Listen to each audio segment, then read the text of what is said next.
This episode is sponsored by BetterHelp.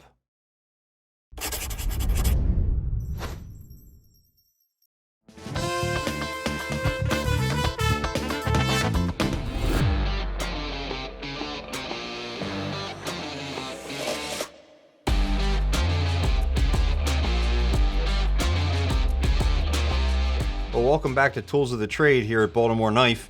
We have kind of an immense collection of these engraving vices. Usually only find one or two of these in any given shop, but I don't know, somehow I've collected quite a few. They're one of those things that you get your first one and you just kind of keep looking around for things that are interesting.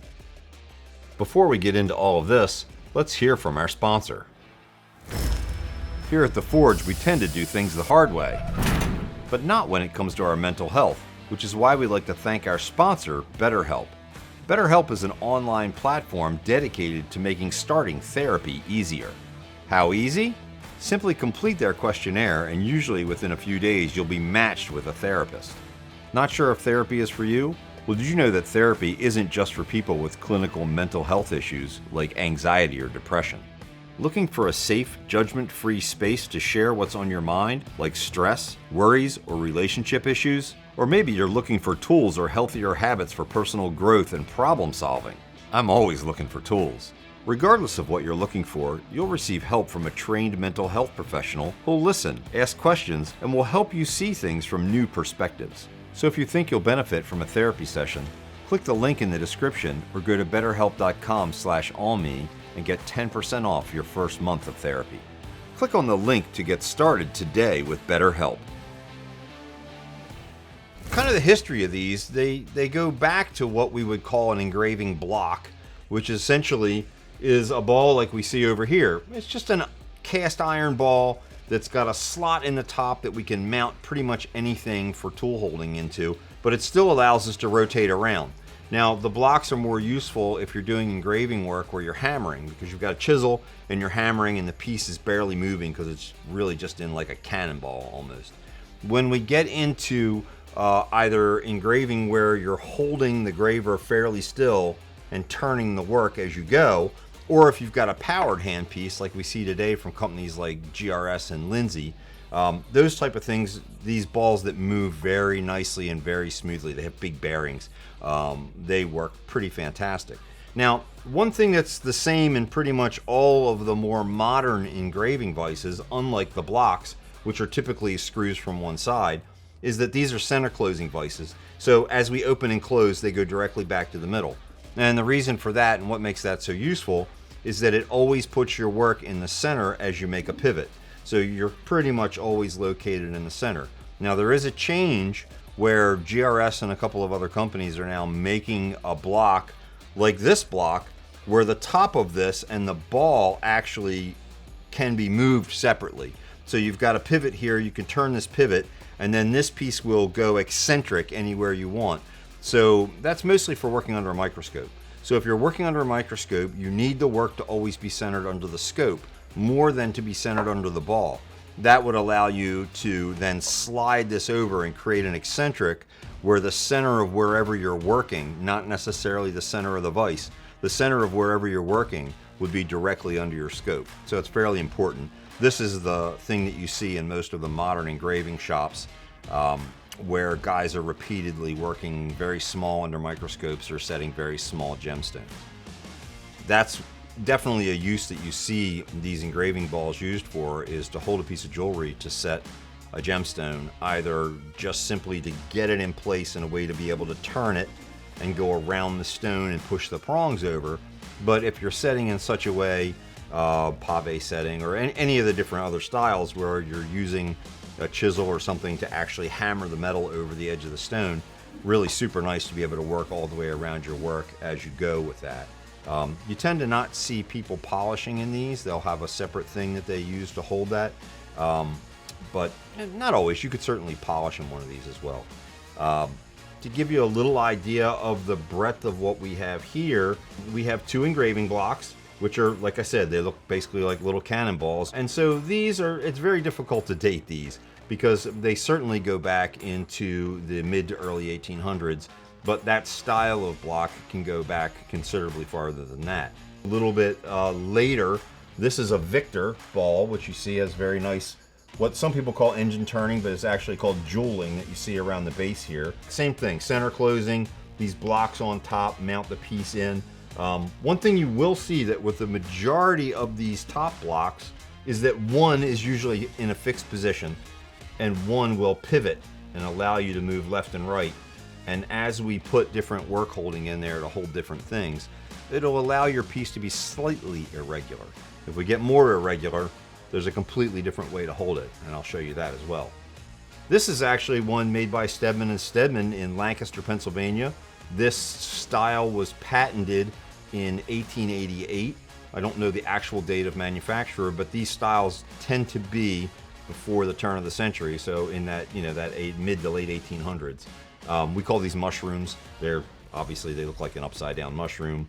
We have a couple. This is another one that is from 1892. So this is a pretty early one. This is a particularly interesting one. This was made at Stieff Company, which was a Baltimore silversmithing company, very large silversmithing company. And I'm told that there were only 4 of these made. And that, you know, I know where there's a second one. I have this one. This came from the collection of Rose Duke, who was an engraver at Stieff for many years. And these were, I'm told, made during World War II. Same kind of thing where you've got the, you know, the small pivots at the top to hold different objects. This unit is from GRS. This is a GRS Magna Block. This is a currently available item. You can go on the GRS website and buy. They have very large bearings. They will be very good for engraving and for chasing work. And one of the things that we find about these earlier vices is that they are set in with a bronze bushing. There can be a little bit of wear in that bushing, and they're excellent if you're turning and cutting. But if you're chasing, where you're taking a punch, essentially a chasing tool, and you're hammering into the work, they can rock ever so slightly and make your work just a little more difficult and not allow you to put quite as much pressure on as you're chasing. These more modern blocks have big bearings in them, so they have big ball bearings in them, and they'll take that side loading from the hammering a lot better.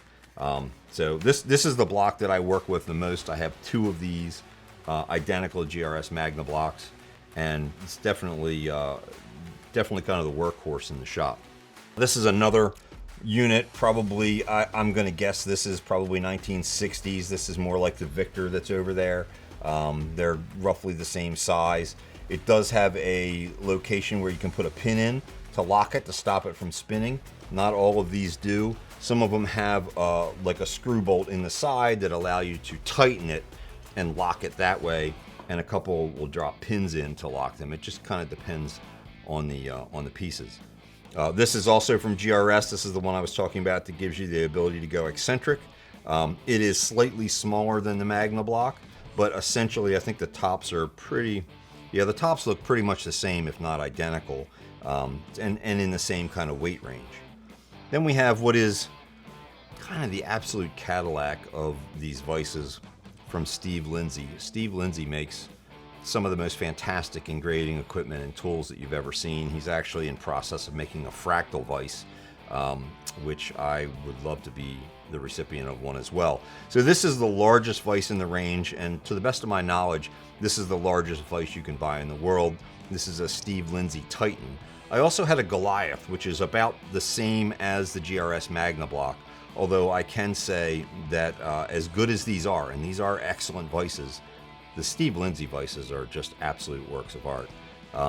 I've been told that he only ever made 24 of these Titans. I don't actually know that for sure. I've only had this for about 2 weeks, and I traded my Goliath for it to get it. Because I'm thinking about swords, obviously. You know, we're thinking about being able to hold a fully mounted sword that might weigh 3 to 6 pounds, depending on what we're doing, to be able to work on a sword that was already fully assembled. So as we're, say, laying in some artwork, the sword can be assembled. We kind of look at exactly what we're getting for the finished piece rather than working individual pieces. It would also support, obviously, a big sword blade. You could put a really big sword blade sticking out. It weighs 90 pounds, so it's kind of no joke. These vices tend to be sitting on some form of base. the earliest vices, we tend to see this is a leather, either shot bag or sandbag. I think this one has lead shot in it, but a lot of times these just have sand in them. And they just offer a little bit of resistance to what you're doing. I recently got a block in that somebody just rolled a leather belt up in. And that leather belt gives exactly the same kind of resistance, simpler, but essentially the same thing. What we see with a lot of modern machines, and I have quite a few of these actually, is I believe this is just a tire from like a hand truck, but they have inserted pieces of Teflon. So if we need to be able to move the piece, if we're engraving with a with a fixed tool and rotating the work, a lot of times I'll use this side. If I need the block to stay in place, I'll flip it over where there's no Teflon, and the rubber tire will hold it pretty firmly. You can get these in different sizes. They cost almost nothing. As we go to another episode where we talk about pitch bowls and things where we're chasing and raising and doing forms in big metal bowls, we still use these, but typically rather than worrying about the Teflon, you'll see people working with the pitch bowl directly on the rubber so that it doesn't move, or we'll put a towel, like a big dish towel over top of that, and then sit the bowl in there. So it just kind of depends on the type of work that you're doing. One of the things that you're doing pretty much on all of these, if you see these vices, they don't really have a way to hold things. This has got a couple little pins. If you had a flat plate sitting on it, you would be able to use those pins for that.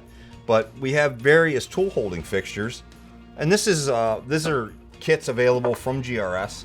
So these are your standard things. They're rubber covered pins and steel pins that have small grooves in them to hold all kinds of different shapes. Things for holding flat stuff. Now this would go into the vise and give you a leather face. So say if you were holding a ring or something like that where you're only working on the surface of the ring, that would be very useful. This is a rubber faced chain that will conform to the shape of the edge of something. So you could have, you'd have to figure out what made sense, but maybe 2 rubber pins here, and then your irregular shape from maybe a pendant or something that you were trying to hold would be done with that. Once again, this is all stuff that's available still from GRS. You can buy it directly from GRS, and we have a couple of different sets like that. This is actually their knife holding tool. So if you were engraving on a knife blade, we would take this and the knife blade would go in there, or a very irregular shape could go in there, like a pocket knife or a folding knife, and you'd be able to run these screws down and tighten this rubber faced chain and be able to hold any number of very irregular objects with that. So that's something that's a little bit different. GRS product that is currently also available. For holding things that are round, like a round pendant, or more importantly for us, things that are already on the rose engine that we might want to engrave some lettering or set some gemstones on, like the faces on the rose engines. This actually is a chuck, 6 jaws, that open and close and hold like a round disc. Same kind of things that you see as engine turn, but rather than necessarily being on the lathe like that, we've got a brass hex nut here that we can grab, and that allows us to set it directly into one of these vices and hold it, and repeatedly hold something exactly in the center that's just simply a round object. When you're buying and selling a lot of this stuff, well, I don't sell very much, but I tend to buy, but we're always looking for things that are special. And one of the things that I encountered while buying one of these early vices was this great little box. So this is a lathe-turned piece. It looks like it's in mahogany, and I don't know at what point this was made, but here are all the little holding pins that you see for this vise, although they'll fit all the other vices. But somebody took the time to make something really nice on their lathe, so that if it was going to sit on their bench, it would just be a little prettier thing. You tend to see tools like this in watchmaking, where watchmakers tend to keep all of their things absolutely clean on the surface, and they keep a tidy bench. So they would put all their tools away, they would be set into this unit, and that's pretty nice. It's a pretty nice thing to have just sit on your bench. Well, thank you all for staying with us and kind of looking at this kind of crazy collection. It's not something that honestly I've ever stacked on a table together before, And I love these things, and I hope you love them too. We'd love to hear from you if there's something rare that you'd love to see. Tool-wise, there's a good chance that we have it. We'd love to share it with you, so definitely like and comment and let us know. And don't forget to subscribe to both Almy and here at the Baltimore Knife and Sword channel. And we will look forward to showing you more things in the coming future. Click here to subscribe, or click here to subscribe to Baltimore Knife and Sword. Click the video to see more here on the Almy channel.